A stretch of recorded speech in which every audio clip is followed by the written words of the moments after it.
Alan Lund Company looks forward to seeing you at Matt's in March.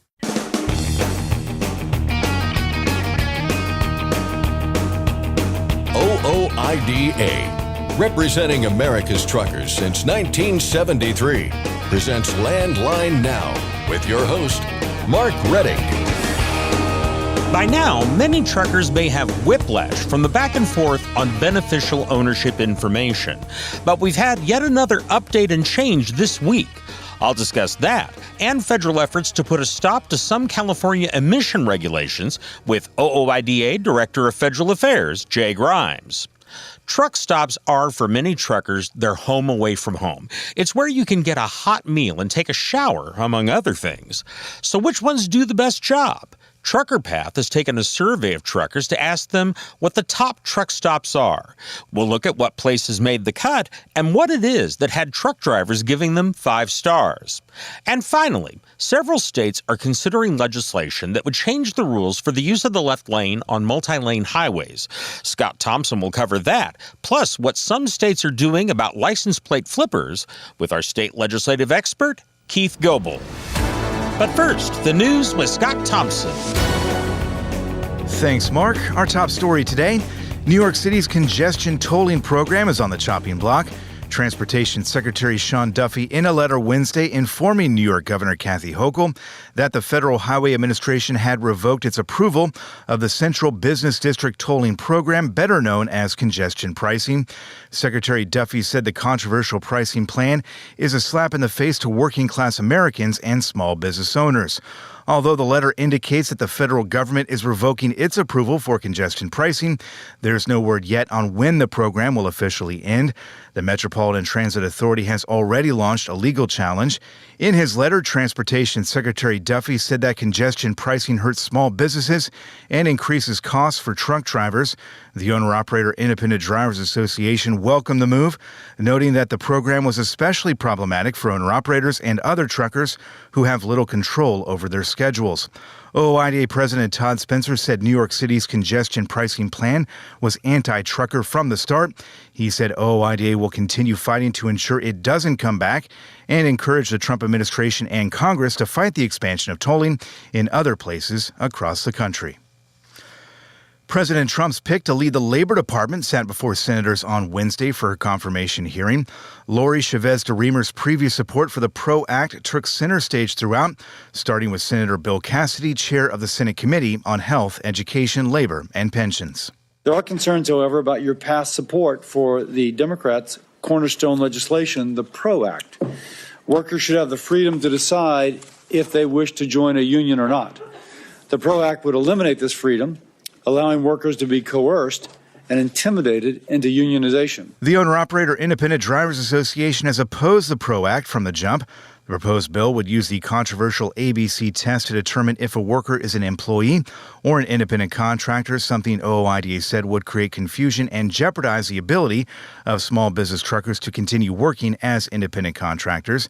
Chavez DeRemer supported the PRO Act when she was a member of the House serving the state of Oregon, but on Wednesday, she showed signs of stepping back from her previous position. I recognize that bill was imperfect, and I also recognize that I am no longer representing Oregon as a lawmaker. If confirmed, my job will be to implement President Trump's policy vision, and my guiding principle will be President Trump's guiding principle, ensuring a level playing field for businesses, unions, and most importantly, the American worker. Later during questioning, Chavez DeRemer said if confirmed as Labor Secretary, she would commit to supporting independent contractors. Meanwhile, President Trump's pick to lead the Department of Commerce has been confirmed by the Senate. Howard Lutnick takes the reins of the department, which will have a big say in the future of connected vehicles. The Commerce Department last month published a final rule on the topic, and while passenger vehicles were included, heavy trucks were left out due to substantial compliance concerns. It's something OOIDA brought up in a congratulatory message to Secretary Lutnick following his confirmation. The association has big concerns about autonomous trucking, hackable electronic logging devices, and general cybersecurity risks with connected vehicles. The Commerce Department did say in its final rule last month that it plans to propose a separate regulation tailored for the commercial sector, something OOIDA urged Secretary Lutnick to make a priority. The American Trucking Association has new data that shows some stability in the freight market. The ATA for-hire truck tonnage index for January came in at 111.9, the same level recorded in December. The result ends 2 months of declines. ATA chief economist Bob Costello said that's impressive considering challenges presented by multiple winter weather storms last month. Costello did, however, say that softness in manufacturing and retail sales continue to be a drag on truck freight volumes, something he attributes to disruptions caused by wildfires in California. Georgia Governor Brian Kemp has unveiled a tort reform bill package that aims to level the playing field for small business owners like owner-operators. Grocery stores, hospitals, road pavers, small business owners, truckers, restaurants, mom and pop stores, retailers, gas stations, doctors, child care facilities, and hardworking Georgians across our state are all telling us the same thing. Georgia needs tort reform, and they need it now. The governor holding a news conference late last month to promote the push. A couple of provisions in the two-bill package are meant to protect truckers. One would eliminate the ability to arbitrarily anchor pain and suffering damages to a jury. Seatbelt usage is another covered topic. The revision would allow a defendant to show evidence that the plaintiff was not wearing his or her seatbelt at the time of a crash. That could benefit a defendant who shows that a plaintiff's failure to use a seatbelt resulted in significantly worse injuries. Unfortunately, under current Georgia law, if you have been involved in a car accident with someone who recklessly chose not to wear their seatbelt, that evidence could not be shown to the jury at your trial. This simply defies common sense, and our bill will rectify that. A year ago, the Republican governor signed into law a bill that repeals a nearly century-old direct action law that covered truck drivers, putting limits on lawsuits filed by individuals injured in truck-related incidents. One of the people who organized Canada's Freedom Convoy in 2022 has been sentenced for his role. Pat King was convicted in November on multiple charges, including mischief, obstruction, and disobeying court orders. King, who had previously spent several months behind bars, was sentenced Wednesday to time served plus house arrest. Two other organizers of the Freedom Convoy, which was organized in protest of COVID-19 safety measures, are set to be sentenced next month. And finally, a bill in the North Carolina State House would raise the speed limit on highways throughout the state. House Bill 112 would raise the limit to 75 miles an hour, up from 70. It would also increase penalties for those caught driving more than 85 miles an hour on highways after the change. That's Landline Now News for today. I'm Scott Thompson. Thanks, Scott. Congratulations to Gregory D. Lebowski of New Haven, Connecticut. He's received the OOIDA Safe Driving Award for 7 years of safe, accident-free driving. The OOIDA Safe Driving Award program is sponsored by Shell Rutella. And if you're interested in receiving the Safe Driving Award, you can find a link to more information at our website, landlinenow.com. Starting Tuesday, Marty Ellis and OOIDA's tour truck, The Spirit of the American Trucker, will be at the TA Express in Jonesboro, Arkansas. That's located at Exit 39 on Interstate 555. Stop in, say hi to Marty, and join OOIDA for a $10 discount. What do you do if you think a broker isn't paying you what you should be paid? How do you figure out if they're taking a huge percentage of the pay for that load or hitting you with all kinds of unjustified fees? You can find out if the transaction is transparent, and FMCSA has a proposal out right now to do just that. You can make your comments through the website fightingfortruckers.com. Next, I'll discuss the latest on beneficial ownership information with OOIDA Director of Federal Affairs Jay Grimes, and Ashley Blackford finds out what the best truck stops are from the folks at Trucker Path. We'll be right back. I'm Mark Rettig, and this is Landline Now. Capital Reman, the leader in remanufactured diesel engines and components, has partnered with OOIDA to offer exclusive member benefits. Visit capitalreman.com today to support America's transportation industry and take advantage of your benefits. Running on ultra-low sulfur diesel? Stay protected this winter with Howe's Diesel Treat and Diesel Lifeline. Steer clear of gel and ice with North America's #1 trusted brand. Find Howe's products nationwide at select retailers, auto parts stores, truck stops, and on Amazon.com. It's tested and proven. Burn 2.1% less fuel when you balance all wheel ends with Centromatic. Call 800-523-8473 to get the OOIDA discount.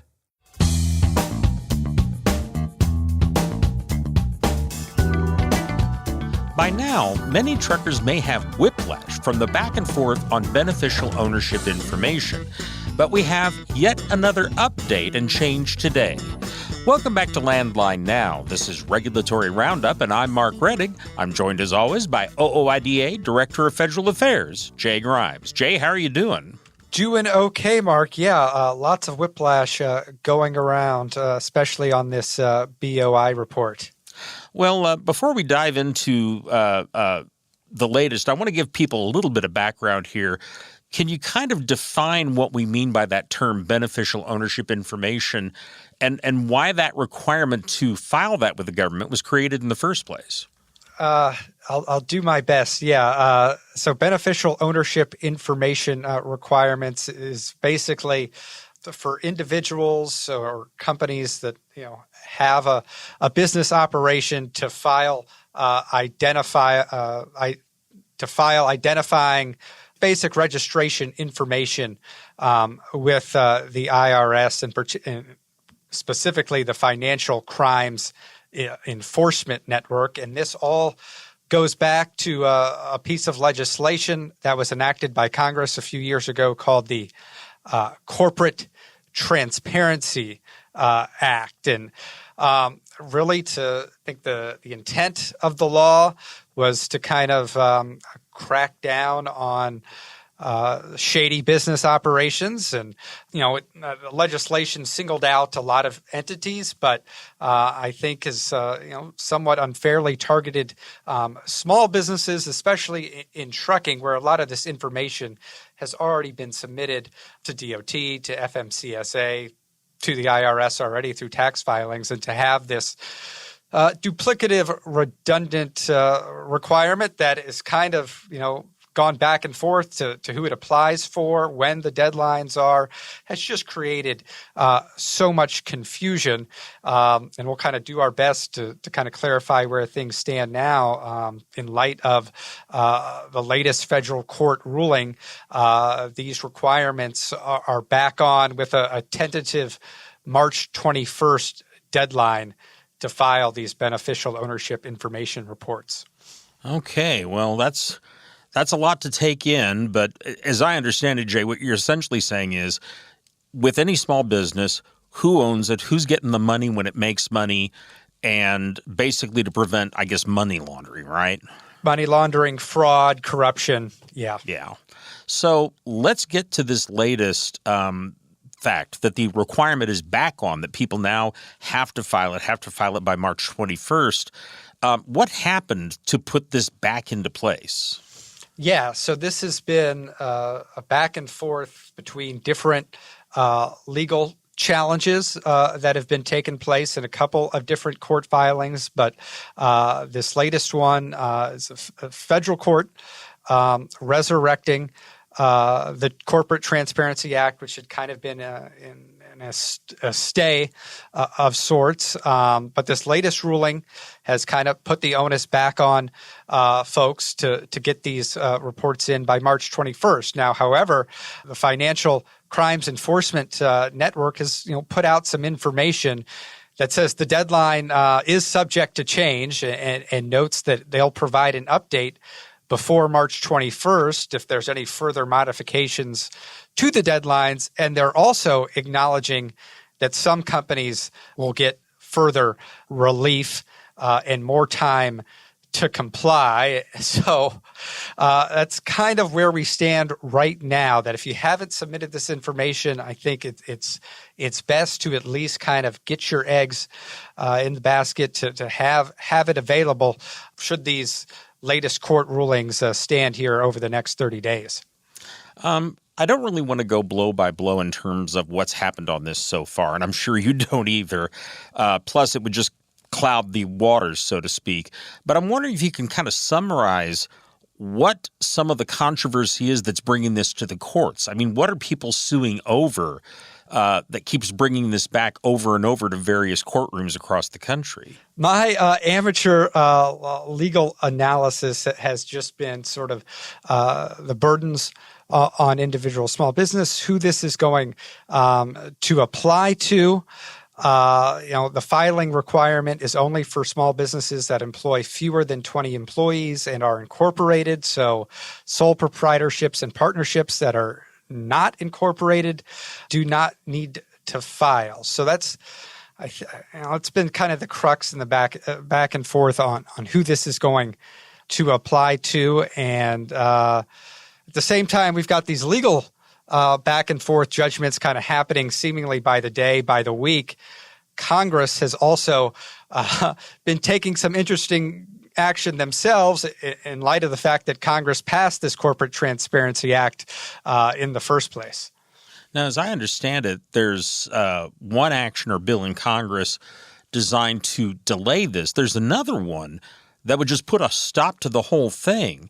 Where are those right now, and do they appear to have some support on Capitol Hill? So as you mentioned, there's two bills that we are particularly watching. One, I think, certainly has garnered more support than the other so far. And the one that's receiving bipartisan support and has already passed the House on February 10th, H.R. 736, the Protect Small Business from Excessive Paperwork Act, passed unanimously in the House. And that is legislation that would delay the filing requirements, pushing the reporting deadlines for most companies back to January 1st of 2026. Now, a similar bill to that delay action has been introduced in the Senate, but has not been advanced. At the same time, another piece of legislation that would get rid of the beneficial ownership information reporting requirements entirely has been introduced, but has not advanced beyond the committee level, respectively, in the House or Senate. So the delay bill been passed in the House, has bipartisan support. Pretty rare when you get a unanimous vote in either chamber of Congress these days. So I think that has a chance to gain some momentum over on the Senate side. The more kind of direct bill, completely eliminating these requirements, probably has a little bit more ways to go, but has been introduced both on the House and Senate side. Now, I hate to wade into everything that's happening in Washington right now, but we have watched a lot of things that have been started, stopped, or changed due to executive orders by President Trump. This is something that's caused considerable controversy in the small business community, as you mentioned, not just trucking, but small business overall. Is there any indication that the administration could take action to delay or stop this? It's always a possibility, but kind of and we thought that might be a possibility early on, that the new administration might not try and challenge and defend these lawsuits, but the new administration has elected to do so. So it seems like they're moving forward defending the legislation, but kind of given the nature of the back and forth between BOI and sort of the nature of things overall, certainly there could be some last minute relief granted as we kind of get closer to this next key date, big key date to watch of March 21st.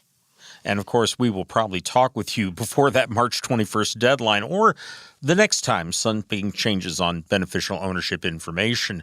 In the meanwhile, let's jump over to the West Coast here and talk about California emission regulations, which have been the thorn in the side of many truckers, as well as many other people. Those regulations are now in the crosshairs of some federal officials. As I understand it, this involves the Advanced Clean Trucks Rule. First of all, Jay, can you walk us through what that basically is? Yeah, so the Advanced Clean Trucks Rule was really designed to incentivize OEMs towards producing more zero emissions vehicles to be sold in California over the next couple of years. Similar to, but not exactly the same as an advanced clean fleets rule, which really targeted trucking fleets and more immediately turning those fleets over into zero emissions vehicles. Now, the advanced clean trucks rule that is now under review did receive a waiver from EPA. The advanced clean fleets rule never did. But, EPA, as we've kind of been waiting on, is kind of really taken the first substantive action to potentially review and overturn the advanced clean trucks rules, as well as some other rules that EPA had received, or that CARB had received EPA waivers for. Not only California's advanced clean trucks, but also there's a clean cars rule, and then an omnibus NOx emissions rule, which is also proven problematic for the trucking industry in California.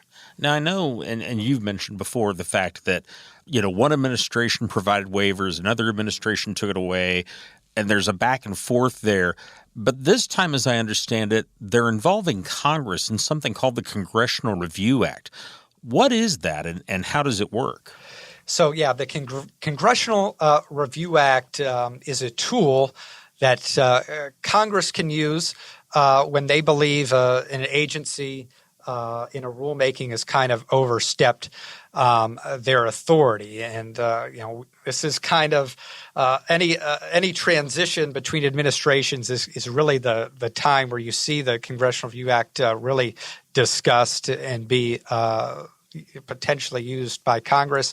They get a certain amount of votes, they can overturn some of the actions.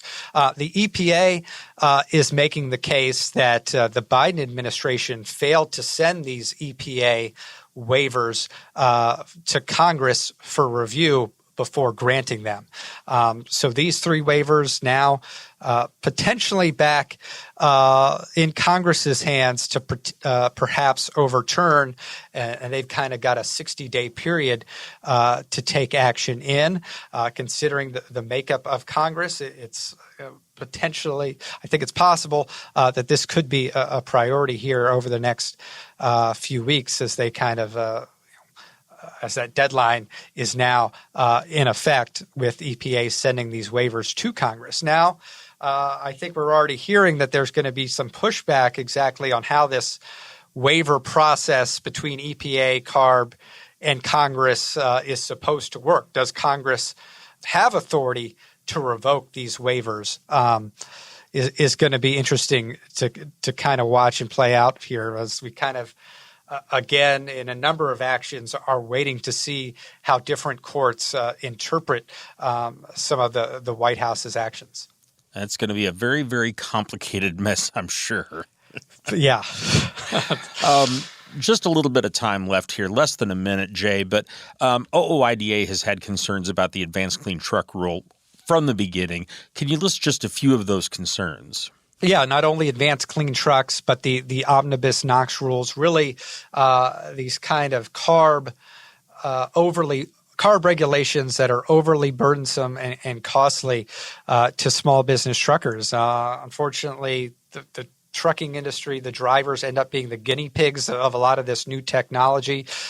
These emissions technologies from the NOx rules drive up costs for new trucks, raise maintenance costs for vehicles already on the road. So kind of all around, these heavy-handed mandates are difficult to comply with and aren't achieving the emissions reductions that we'd like to see across the board. Okay. Well, Jay, that's all the time we have, but thank you very much for all the information. We sure appreciate it. All righty. Thank you. I've been talking with OOIDA Director of Federal Affairs, Jay Grimes. And folks, we will have a link on our website, landlinenow.com, to where you can file beneficial ownership information. I'm Mark Reddick, and this is Landline Now. Are you tired of the IRS following you around like a dark cloud? Call 888-557-4020 and get your life back. At Truckstop, we've built a better load board for carriers like you. Sign up today and access over 600,000 loads on the most trusted online load board. Learn why the best in the business rely on Truckstop to make more money and start driving your profit today. Landline Now, welcome back.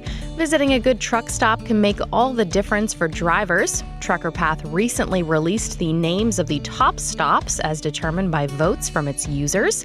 We spoke with Chris Oliver, the Chief Marketing Officer for Trucker Path, about the announcement. Yeah, so each year we release the top 100 truck stops in the nation. That's the result. Not a whole lot of science behind it from our perspective. It's really just the ratings that are provided by our drivers that use Trucker Path. I think you probably remember last time we spoke, we have 1 million active users on our app. So we get lots of ratings and reviews from drivers. They're not shy. They're very happy to share it. We use that information to basically identify the top 100. To qualify to be part of the top 100, you have to have a significant number of ratings. One guy gets lucky one time getting a 5, they don't get to be the winner. So the minimum number of ratings for the truck stop this year was 2,500. Well, that's a pretty significant number. It was at about 8 a day on average. So all of those in the top 100 have at least the 2,500 ratings throughout all of 24. Pretty statistically significant sample. How does the ranking system work? Like, what kind of questions are they asked? It's very similar to Google, Yelp, other platforms, just 1 to 5 stars. On a scale of 1 to 5, how was your experience at this truck stop? And they give us those numbers. And then, at the end of the year, we aggregate them and look at the averages. And then where there are ties, like it happened to be this year, there were 4 locations that had perfect 5-star ratings, 4 of them. So then the way that we rank them is based upon how many ratings did they get. And tell me about this year's results. So the winner this year was an independent location on the Ohio Turnpike near West Unity, Ohio, which is over towards the Indiana border, or at least in that direction. I went to college in Toledo, so it's not too far from there. That's how I was like, oh, wow, West Unity. I know exactly where that is. So it's, the western half up there on the Turnpike in Ohio. And it had a perfect 5-star rating after more than 4,500 reviews. So it's got to be a nice place. I'm sure you saw in our release that they offer a lot of the amenities that drivers look for. It's a beautiful facility and clean. So it makes sense. And then you also do the top 5 chain truck stops as well, right?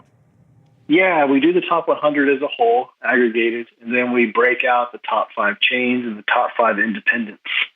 And this year, overall, 4 of the top 5 winners were the 1 through 4 were all independent locations. And then the first chain location that popped up was number 5 on the overall list, which is a quick trip in Tomah, Wisconsin. So we would like to break it out a little bit, just so people can see the difference between the independent stops and the chains. And a lot of drivers feel like they really like to frequent the independents, and then others are gravitated to the chains that have lots of locations and good loyalty programs and things like that. So I figure it's worth breaking it out to 2. What is it about these locations that truckers seem to like so much? It's all over the place. And some of the obvious things is having ample parking, of course, offering showers, things of that nature. Nothing really surprising that you wouldn't expect, if you think about it in terms of, like I said, parking, showers, cleanliness, friendliness, things of those things like that. And a lot of the information we get is anecdotal on the review side. So I'll be honest with you, I don't read 12 million written reviews a year to figure this out. But when I go back through and start sifting through them, some of the things that stand out regularly amongst the top are non-chain restaurants. They love McDonald's, of course, and Subway and all those. But oftentimes when you look at the qualitative reviews, what you'll see is real big kudos to locations that have a local, Joe's Tacos, for example, or something like that, where it's a local singular location, like a mom and pop type restaurant. So that's something that always boils up to the top 2. Why is it important to do these rankings? I think it's good for both sides. For the truck stops, obviously, those who've done a great job and have served the trucker community well and have earned the ratings like to be called out and rewarded for their great performance over the year. On the driver side, we do it to help them see the kind of the fruits of their labor. All the ratings they provide throughout the year, it gives them this list of special locations that they and their comrades, deem to be the best. So it's more business goes to those truck stops. And then from the driver's perspective, where they end up going is a better experience than those that aren't in the top 100, typically. Do you know how this got started or where the idea came from? It was a marketing jam session, I guess you call it. People throwing around ideas. And, the fact that we had all of this information available, it's kind of obvious. Mm. And I'm curious how, from your perspective, how beneficial, of course, with the chain truck stops, they have a budget for marketing and advertising. But for the independent ones, to get on a list like this, they're getting their name out to, millions of truck drivers. How beneficial is that? Absolutely. I don't have any hardcore numbers I can share with you, but, we like to believe it's very beneficial. And we're pretty active, obviously, press releases. We do little kudos within the app to highlight the winners. I think it's really there. It really does help to, at the very least, increase awareness that their location is there and that they do a good job. But I definitely like to believe that it increases the traffic for them. And of course, all this is to help the truck drivers. Talk to me about just how good it is to see that there were a ton of ties. That there are good places for truckers. Really. In a lot of different places across the U.S. Yeah, almost everywhere. You can find one, which is great. And drivers really rely on Trucker Pass and the data that we gather. I talk a lot about the community of truck drivers, and I don't say that because I'm the CMO and I like to use cheesy buzzwords. It really is a community because, a large portion of drivers who use Trucker Pass for the first time do it because they were referred to Trucker Pass by another driver. And most of the time that's around parking. So I don't know if you're aware, but we've geofenced a little over 20,000 locations where trucks can park legally and safely. And when they're all geofenced. So whenever a driver breaks that geofence, we ask them a simple question. Just look around. Is this lot full? Are there some spaces available? Or are there a lot of spaces available? Which is kind of a vanilla question unless you have 1 million drivers contributing that information all the time. Mm. So the way the story goes is driver A is at the truck stop complaining about not being able to find parking. Driver B says, man, you should use Trucker Pass. That's how I do it. So that happens. They download the app, they install it, and open it. And then they go, oh, yeah, that guy said I could find parking here. They'll look at the route they're on. They'll see a truck stop. And then right there on the front page, it says, whatever, an hour ago, a fellow driver said there were a lot of spaces available here. So they navigate to that truck stop, and then when there are spaces there, then they're in the game. They're like, oh, man, this really works. Mm-hmm. So then they're happy to help. So they contribute. And this goes on. And we do that around parking locations. We do it around shipping docks. So we not only do we navigate them to the proper entrance, but when they arrive and break that geofence, we ask them the questions that other drivers want to know. Like, is there a gate? Is there a guard? Do you need an appointment? Can you park there? Are there restrooms? All that information. And believe most of those questions we ask are the result of drivers telling us to ask those questions. They're very, very vocal with us because the feedback loop is so continuous and so reliable. Now, weigh stations also. Is it open or closed? Easy question. But drivers need to know it and to understand how much time they need to plan on a route because they're going to be stopping at a weigh station. So that constant feedback from the community of driver to driver, I joke all the time and say Trucker Pass should have been called Hooking a Brother Up because that's what the drivers do. They're using our platform as a community to share information that makes life on the road a little bit easier for other drivers. The top chain truck stop was Quick Trip in Tomah, Wisconsin. Quick Trip also took the top spots in many other locations. I spoke with Ben Leibel, who's the company's public relations specialist. So So we had 13 out of the top 100 stores that were on the list. We're incredibly honored to receive, the award of being first place in the top 5 chain truck stops. We pride ourselves on having great customer service, quality offerings inside the store, and great amenities for the truck drivers that stop at our stores. So for them to, rank 13 out of the top 100 stores as Quick Trip stores, we're, again, incredibly honored to have those awards. What do you think specifically it is that that these people who voted, these truckers, saw in the store that made them, give you that vote? Yeah. I think with the truck drivers and them being over the road, they look for a place that they can go do their laundry, shower, and just have a clean, positive environment to be in.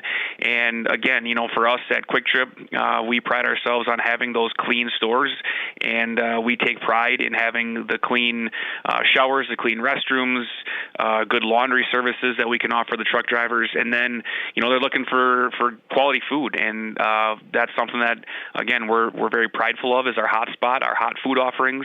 But we also know that truck drivers are looking for healthy alternatives as well.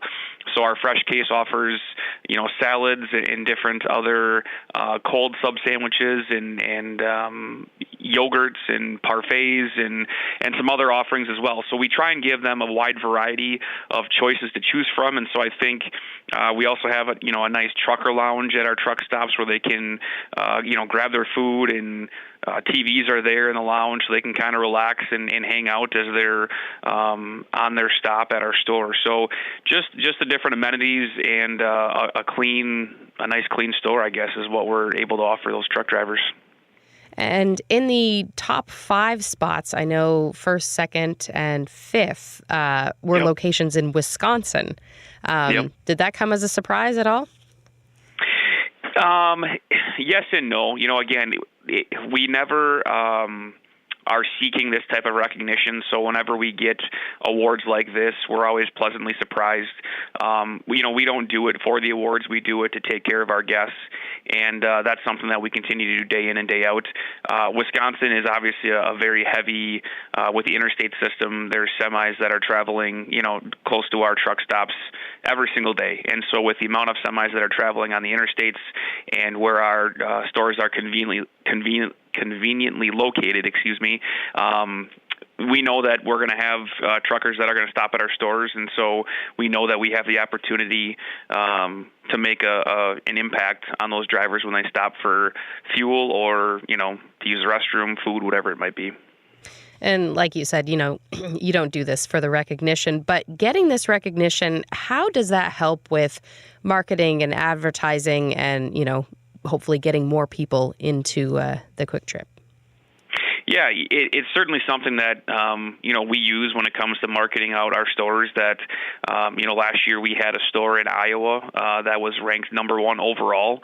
And now this year, again, we've got 3 stores in the top 5 chain, 13 out of the top 100. It's certainly something that we can hang our hat on to market and say, people have voted. It's truly the truckers, the guests that are coming in our stores. It's not our coworkers. It's not, anyone else affiliated with the company. It's people visiting the stores. And so that's something that we can use to our advantage to just say, if you're looking for a clean store with great guest service and great quality food offerings, stop at Quick Trip, because that's exactly what you're going to get. And it doesn't matter if you stop in Wisconsin, you're going to get that same customer service, the great quality offerings in Minnesota or Iowa. It doesn't matter where you go, you're going to get that same experience at any one of our stores. That was Ben Leibel and Chris Oliver talking about the top truck stops in the U.S. For Landline Now, I'm Ashley Blackford. Stay tuned for more after this. Since you started, what you've loved about trucking is the freedom. Heading out on your favorite route, a good driving song, and thinking about truck insurance. Well, maybe not that last one. That's why we're here. At OOIDA, we have a full range of truck insurance products, expert advice, and great customer service, helping you get the right coverage for your operation. Go to OOIDA.com, because your job is to drive. Our job is to help with everything else. Welcome back. We've hit the home stretch here on Landline Now today, and that gives us just enough time to run through a few states looking at their existing left lane use laws. Here with the details is Keith Goebel, the state legislative editor of Landline Magazine. Keith, always good to see you. Scott, good to see you. I'm looking forward to doing a little tour of the nation today with you. Yeah, we've got quite a few states actually to run through here. A number of states, we should mention right now, are looking at an issue that has been a hot topic in state houses in recent years, this left lane use topic. And it's something that more than a few states have been looking at recently. And more states are looking at it now. Oh, sure. Yeah, I mean, left lane use, there's always going to be some rendition of what states are looking to tweak rules. I mean, they've all got rules on left lane use. They all vary significantly from state to state. There's some states that still have truck lane restrictions. But yeah, I mean, in a typical year with legislation that covers left lane use, you're going to see more states that are going to try to cover all vehicles trying to limit being out in the left lane. Year to year, you might not see any state looking to single out trucks. In another year, you might see a couple. But if you have more than a couple, then that is okay. So this is trending in the wrong direction here. But we saw that a little bit last year in 2024. Right, with two states, Colorado and Kentucky, doing just that, right? Singling out truckers specifically. Yeah, folks may recall, in Colorado, they had a larger truck-related piece of legislation that included a left lane restriction on portions of Interstate 70, specifically 6 areas of Interstate 70. Limiting if you have travel on the Interstate 70 that it's at least 3 lanes in one direction, that trucks were being prohibited with this new law from being out in the left lane. Now they could still use the far left lane to pass, but trying to address concern about incidents in winter weather of trying to keep trucks out of the left lane. Kentucky also acted on highways with at least 3 lanes to keep trucks out of the far left lane there. So out of the states that took action last year, those 2 states both focused on keeping trucks out of the far left lane.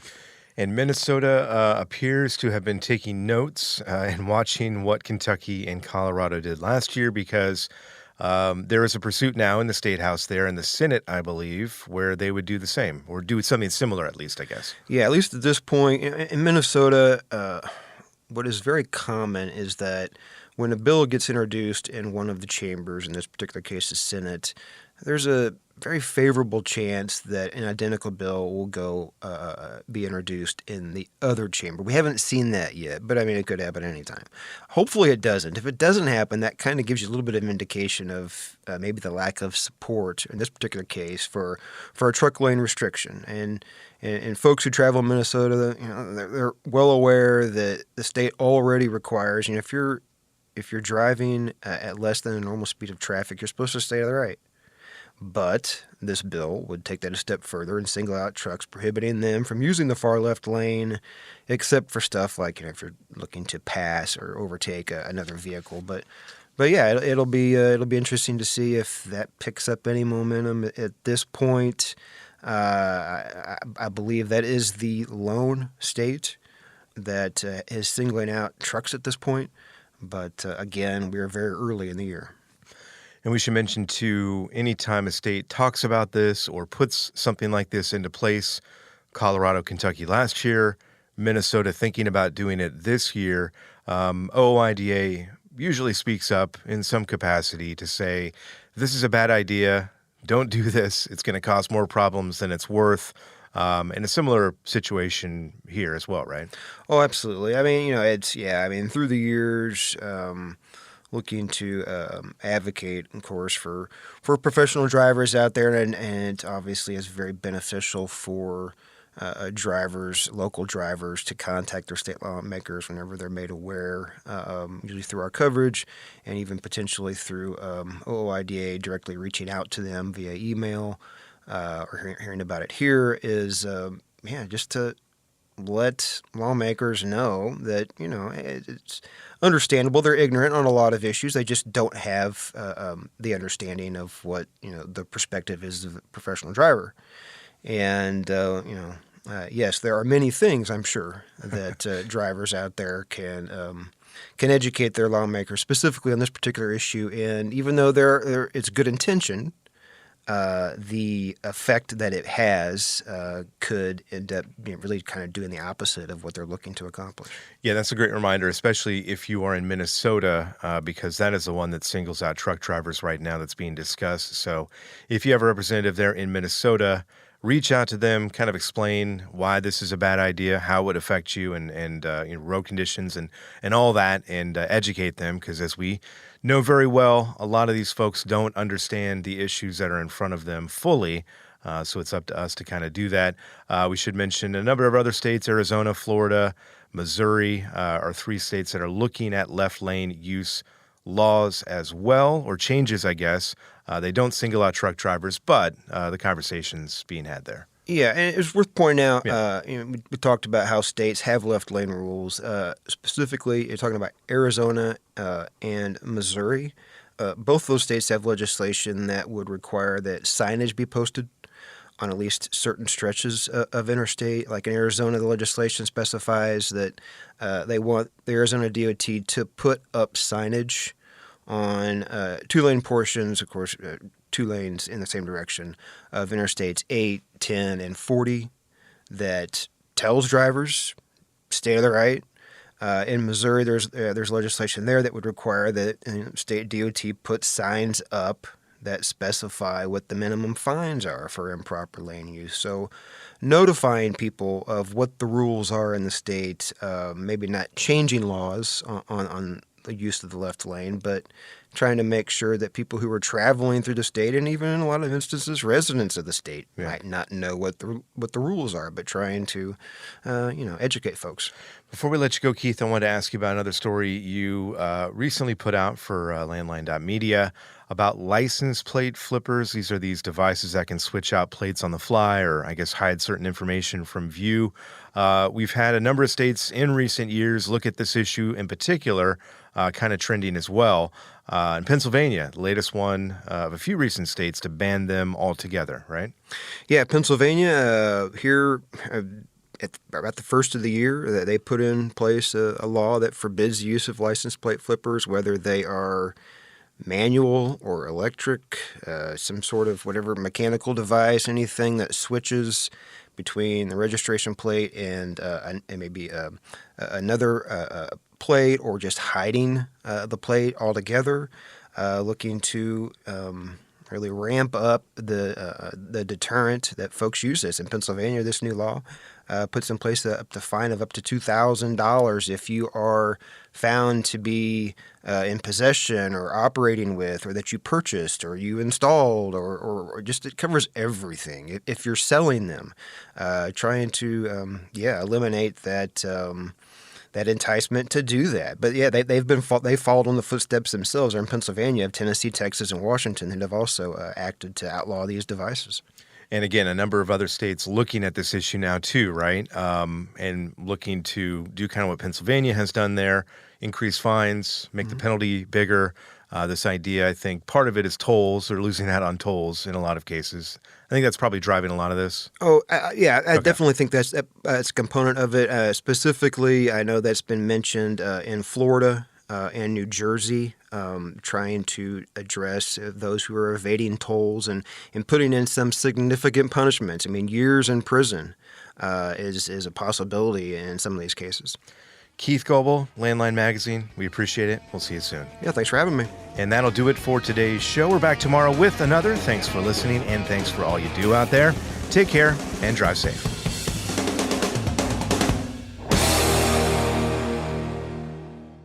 Thanks for listening. Be sure to like and subscribe. If you want more content, go to landline.media to get updated news, information, and archived editions of our show. Once again, that's landline.media. I'm a dad. A son. A husband. Wife. I'm a writer. Photographer. I farm. I'm a veteran. I love old cars, fishing, my kids, Chrome, and I am a professional truck driver.